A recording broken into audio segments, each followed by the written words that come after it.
How many discounts does USAA Auto Insurance offer? Too many to say here. Multi-vehicle discount, safe driver discount, new vehicle discount, storage discount, legacy. How many discounts will you stack up? Visit USAA.com/auto discounts. Restrictions apply.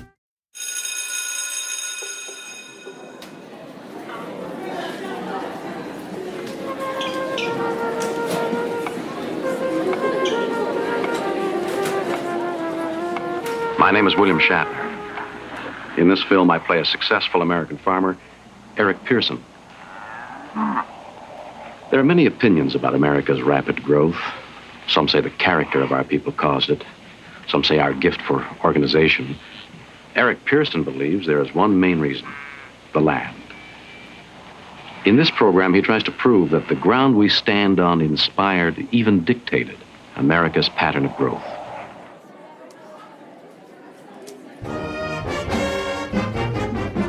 Welcome to high school. Meet your teacher, William Shatner. This is from that series we mentioned in episode 1. It's called American Enterprise, and it was commissioned by Phillips Petroleum in the 1970s. They got William Shatner to host the whole thing, and in each of 5 vignettes, he plays a different character, each with a different take on why the American economy grew the way it did.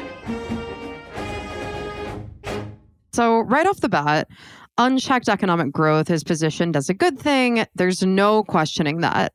And this series was created for high school civics and economics classes to help teach American teens about how the American economy was shaped and how it's supposed to work. That's right. It was distributed to schools and community groups through a company called Modern Talking Pictures. Their distribution plan for the series had it reaching 12 million people a year. Darna, let's take a listen to the one liberal character that Shatner plays in this series. My name is William Shatner. In this film, I play Tom Novak, a community college professor whose field is ethnic studies. Tom is a third-generation American and the first member of his family to graduate from college. He has some strong ideas about what, or rather who, made America happen. For him, our economic growth is rooted in the special character of the American people. Ellis Island, America's immigration gateway.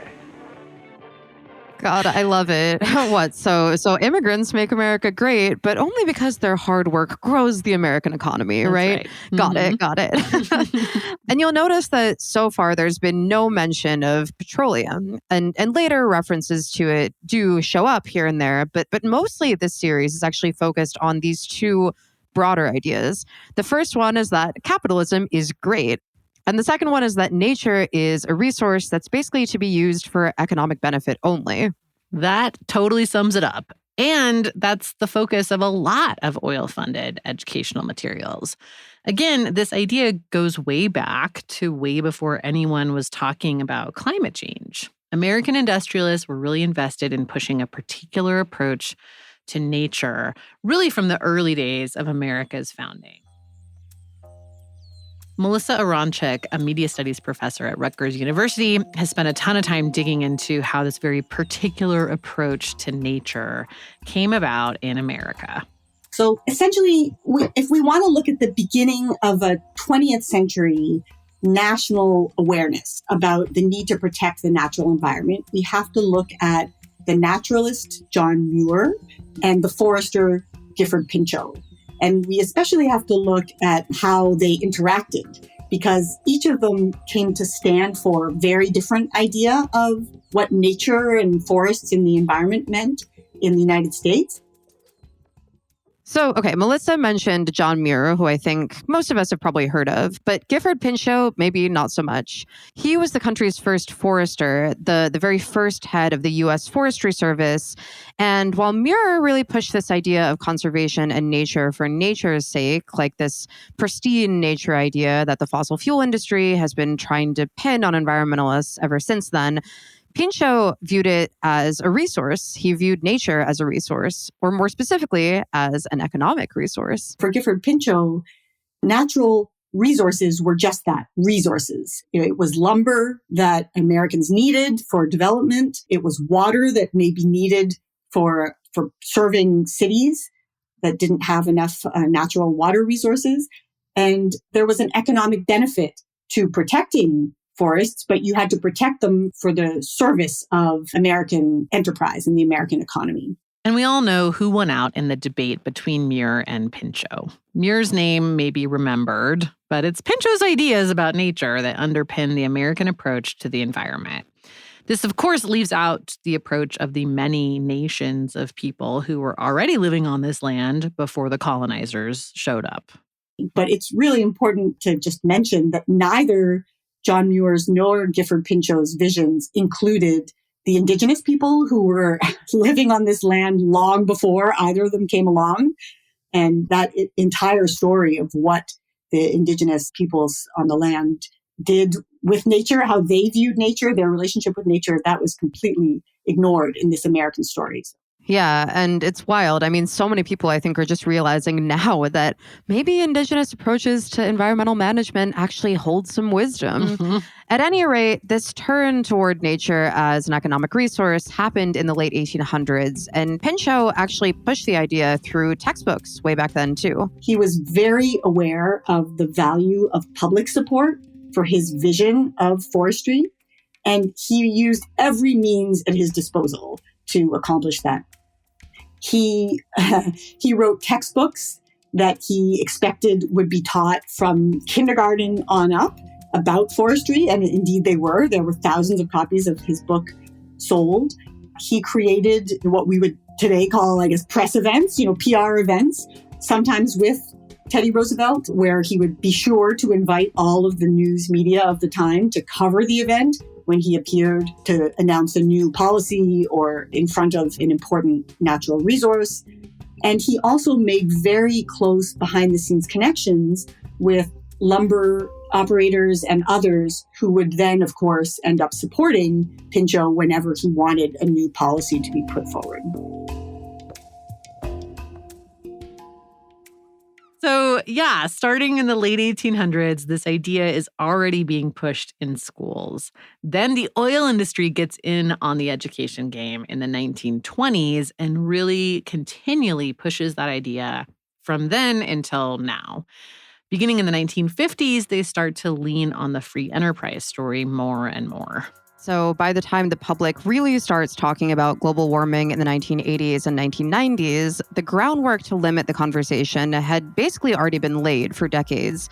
There's this very clear idea in Americans' minds about how you can and can't address environmental problems. Yep, and for high school kids, the industry's focus is all things economy, from stuff like the American Enterprise series that show kids how the economy works, to STEM programs that highlight all the job opportunities in the energy industry. That's our focus today.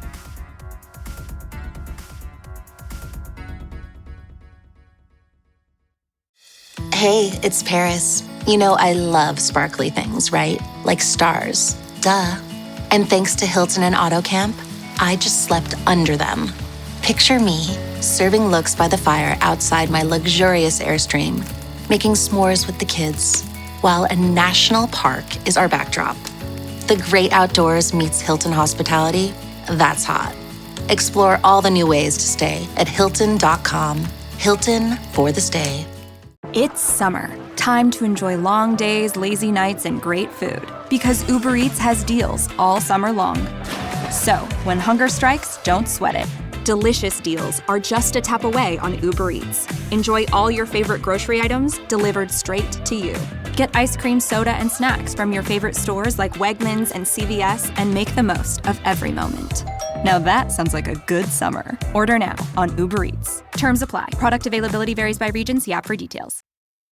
I'm Dharna Noor from Earther. And I'm Amy Westervelt. In this series, The ABCs of Big Oil, we're digging into the fossil fuel industry's involvement in shaping how Americans think about the economy and policy, and how those things intersect with environmental issues. And last time we looked at how the industry has used comic books and coloring books and cartoon characters to start shaping the minds of little kids in elementary school. But today we're headed to high school, where Big Oil's efforts get a little more sophisticated. Certainly we get marketed to a lot. I get emails pretty frequently from different companies trying to either sell us like textbooks, textbook licensing, supplemental like online resources. There's tons of that all the time. This is William Van Doren. He's a high school science and math teacher in Oakland, California. He works at a private school, but he says that just like a lot of public school teachers, he's often on the lookout for supplemental materials. And maybe more to the point, educational publishers are constantly trying to market stuff to him.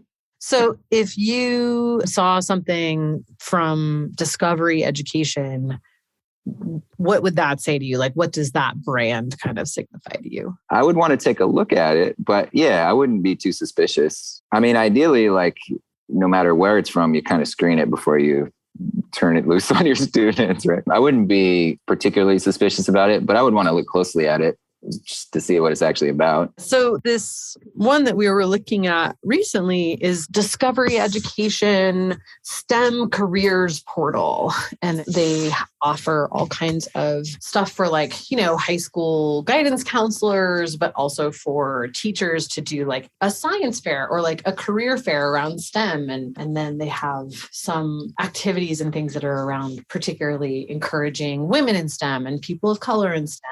All of these kinds of things. And then you go to the partner page and it's funded by like Chevron, the American Petroleum Institute, and a handful of other sort of oil and gas companies. Wow, that's really interesting. I would not have guessed that or been suspicious of that. It's like backdoor propaganda. Wow. And you were asking him about this new program from Discovery Education called the STEM Careers Coalition. And if you go to their homepage, it kind of looks like any other part of the Discovery universe. It's well designed, it seems super legit, and it says connecting STEM from K through careers. But then if you go to the About Us page and you click on partners and then you scroll down a little bit, you'll find a lot of oil and gas folks. There's AES, the Power and Energy Distribution Company. There's Chevron. There's the American Petroleum Institute, of course. And then under content partners, you find this philanthropy initiative called If Then Philanthropies. And if you dug around a little bit on them, like I did, you'll find that they're connected to this oil heiress in Dallas, Texas. Her name is Lyda Hill. Yeah, that's right. And then if you scroll all the way down to the bottom of the page, where the association partners are listed, they're described as trusted advisors and subject matter experts. And there you'll find the Manufacturing Institute. Manufacturing Institute is the education partner of the National Association of Manufacturers, a manufacturing trade group that was key to orchestrating climate denial campaigns throughout the 90s and 2000s. And this doesn't actually seem to be unusual for Discovery Education at all. Like if you go to the main Discovery Education site and look for curricula related to the environment, one of the two main options that pop up is called Dig Into Mining, and it's funded by Freeport-McMoRan, which is one of the largest mining companies in the world. Here's a snippet from the virtual field trip they provide there. Hi, I'm Lynn Landy. I am a geologist and a reclamation specialist. Reclamation is the process of restoring the land that has been disturbed by mining. At a mine, large amounts of material is moved every day, but only a small percent of that material is copper bearing. Therefore, we have to understand how to store the rest of that material. That material is stored in piles that we call stockpiles or tailing dams. When they are filled to capacity, we can reclaim them. The goals of reclamation are threefold.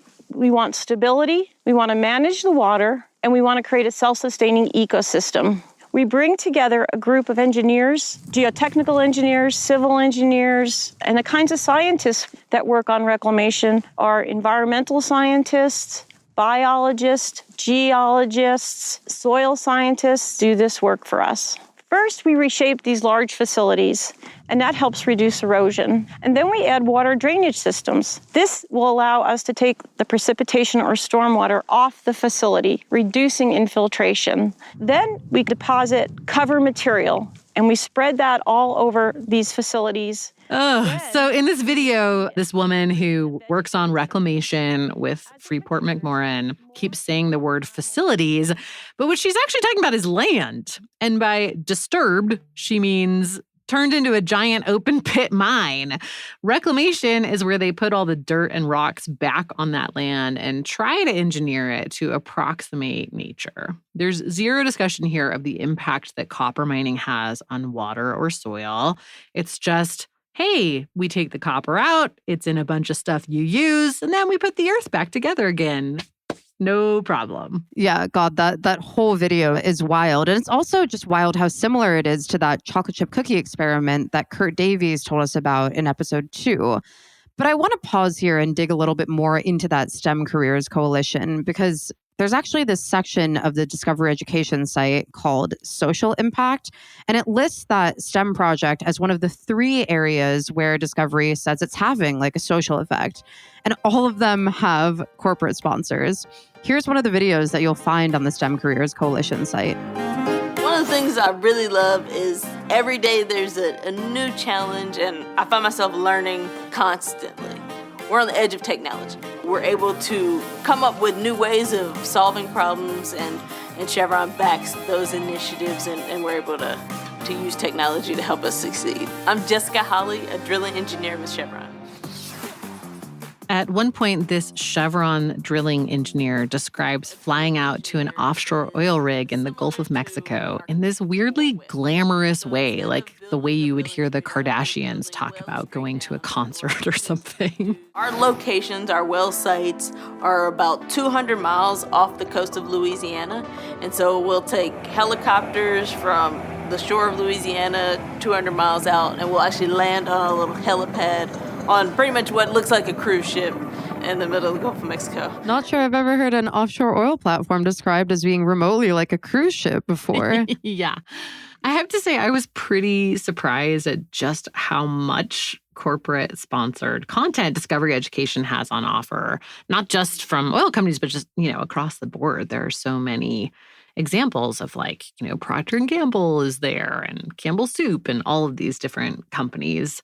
But then I thought about it more, and I was like, well, my husband is kind of a Discovery TV addict, and I feel like every time I walk by him watching a show on there, it's either about some kind of mining or treasure hunting. There's a lot of weird treasure hunt type stuff on there. Or it's about nature, but in this way where nature is this thing over there for us to admire sometimes. But you found kind of a weird corporate connection between Discovery's TV content recently too, right? Mm-hmm. Yeah, I did. It was for a pretty different Discovery project than the education stuff. It was for a new TV show that they have called 6 Degrees, which is hosted by Mike Rowe. Mike Rowe, the reality TV host, best known for hosting Dirty Jobs. So the whole conceit of this new show, 6 Degrees, is basically tying things that are seemingly unrelated together.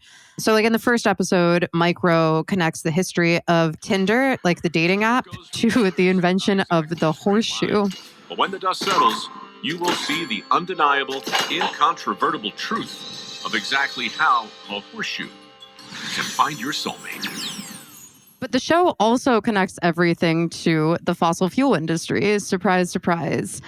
Like in that first episode, Mike says this inventor who created the precursor to Wi-Fi used money that her boyfriend made in the oil fields to fund her work. Every episode of this Mike Rowe show is sponsored by the oil and gas industry, specifically the American Petroleum Institute and Distribution Contractors Association, which is a lobbying group for fossil fuel pipeline contractors. Mike says that this is who's funding the show himself at the end of every single episode. 6 Degrees is sponsored by the oil and natural gas industry. Why? Because oil and natural gas connects everything. He says that in every single episode. Every episode has something and the crazy thing is sometimes it's just 6 Degrees is sponsored by the oil and gas industry because we need oil and gas for everything, whatever. But other times, in this episode, he actually goes back through the story and is here's why the existence of Tinder is also connected to the oil industry. Because this random inventor who invented a precursor to Wi-Fi, her boyfriend made a whole bunch of money in the oil fields. And so we would have no internet if it weren't for oil and gas. we need oil and gas for everything to run, and we need the money from oil and gas for everything to run. It's really wild. It is wild because the whole conceit of the show is very much a thing that the industry likes to push a lot too, which is we are the center of everything. You cannot live without us. Yeah, definitely. This feels like a good moment to note that we did reach out to Discovery to ask them about their various corporate partnerships, specifically with respect to these education initiatives. No one has gotten back to us yet, but we're still very interested in talking to them, and we're still trying to reach them. So if you have any information on Discovery Education's relationships with its various corporate partners, hit us up at tips@gizmodo.com. Or if you want to submit something anonymously, you can do that through Drilled's secure drop link, which we'll stick in the show notes. Yes, please do. And Discovery Education is kind of known as a major player in schools worldwide. My mom was a teacher for 28 years, and she's definitely used their materials. Yeah, and on their website, they claim to serve approximately 4.5 million educators and 45 million students worldwide. Their resources are accessed in over 140 countries, which is just wild. It's incredible, yeah. And that is a lot of opportunities for companies to shape people's ideas about the world, how it works and how it should work. And Discovery doesn't just focus on science and tech. They offer curricula in social studies too. They're obviously not the only educational publisher out there or the only educational company with corporate partners, but they're a really, really big one. I asked that teacher we heard from earlier on, William Van Doren, about what he thought about this stuff and whether he thought it would be an effective way for companies to message, or whether, high school students are too shrewd and too cool to fall for some of this stuff. If you can reach the youth, if you can reach them in school, if it's in school, it lends this credibility to it, right? And is not BSing them, I think if there's a speaker in the classroom, the kids are generally going to think it's pretty credible. I mean, teenagers can be suspicious on some level, but I think fundamentally they trust that the teacher knows what they're talking about, has some expertise and authority. I mean, if I were a propagandist, I'd be wanting to get into classrooms. That's major. It is major. And yet people working in the fossil fuel industry still really push this narrative that they're at a disadvantage in schools. They say that kids are being brainwashed by leftist teachers who hate the oil and gas industry. And we obtained this audio from this recent National Association of Petroleum Engineers Expo, where several industry leaders were actually complaining about just that. Our kids and grandkids have been taught by a bunch of Vietnam draft-dodging tenured professors about how terrible our country is and how terrible our oil and gas is. This is Wayne Christian from the Texas Railroad Commission, which is the state agency overseeing oil, gas, pipelines, and coal, not rail, in Texas. It's kind of little known outside of, I think, energy and climate circles, but it wields a lot of power. And in this day and time, folks, it's time we get on our big boy and girl britches and stand up and get the facts out for what's good of oil and gas in the state of Texas and America, period. Yeah, it's really just remarkable how similar this whole narrative is to one of the big messages in that industry presentation that we talked about in episode 1. This idea that kids are not learning enough about oil and gas in school, so the industry needs to close that education gap. Yeah, exactly. It's very much talked about as, people are just worried about environmental issues because they don't know how awesome oil and gas is, or how much they need it, or how much we're actually doing about environmental issues. Here's Stephanie Reed, VP of Marketing at Pioneer Natural Resources. It's a natural gas company, also talking at that expo. And I love hearing that there are even some high schools in and around the Permian Basin that are offering oil and gas 101 courses. And it's incredible. And I look back and I'm like, where was all of this when I was a kid? I agree. I think it can really drive that change in the narrative that other students are hearing about the industry. And I love that there's a huge push just to give people exposure. So I think that's fantastic.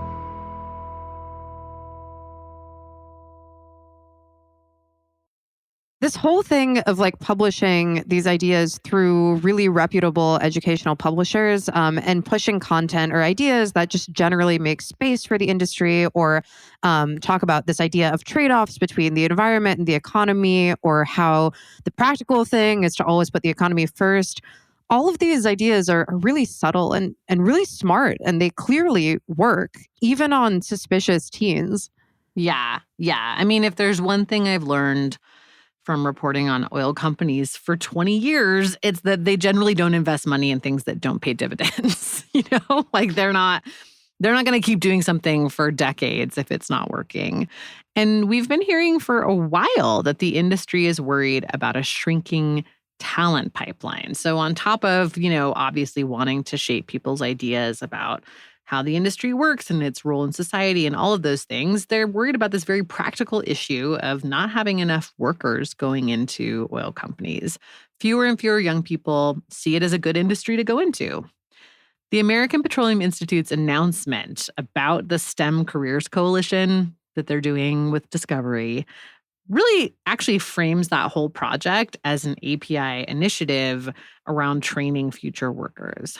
It reads, quote, "To mark National STEM Day, API and a group of partners are launching the STEM Careers Coalition that focuses on science, technology, engineering, and mathematics in the K through 12 grades with an emphasis on equity and access." And then it gets even clearer with this quote from API's president, Mike Summers, later in the release. He says, quote, "Investing in STEM education and introducing young people to innovative careers in the natural gas and oil industry is a critical step toward tackling the world's greatest energy challenges and creating a better tomorrow. As an industry that supports more than 10 million American jobs, we're committed to building the workforce of the future and preparing the next generation of leaders with the skills they need to succeed." Yeah, it's a good double message there. We're going to train and attract young people, but also don't forget how many jobs we provide. Yeah, don't forget that you need us. You need us. This seems to be the main focus in high school, really reminding people over and over and over again that the economy is dependent on fossil fuels. That's right. And reminding people what kind of economy we're supposed to have as Americans. That whole free enterprise equals freedom equals America thing only ramps up when you get to the university programs. I mean, it really kicks into high gear there. And that's where we're going to head next time. It's going to be a rager. So good. Oh, well.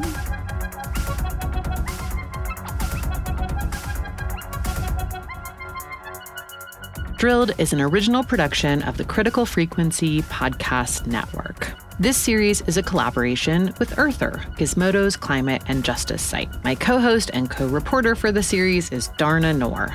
Our editors are Julia Ritchie for Drilled and Brian Kahn for Earther. Our producer is Juliana Bradley. Mixing and mastering by Peter Duff. Our fact checker is Trevor Gowan.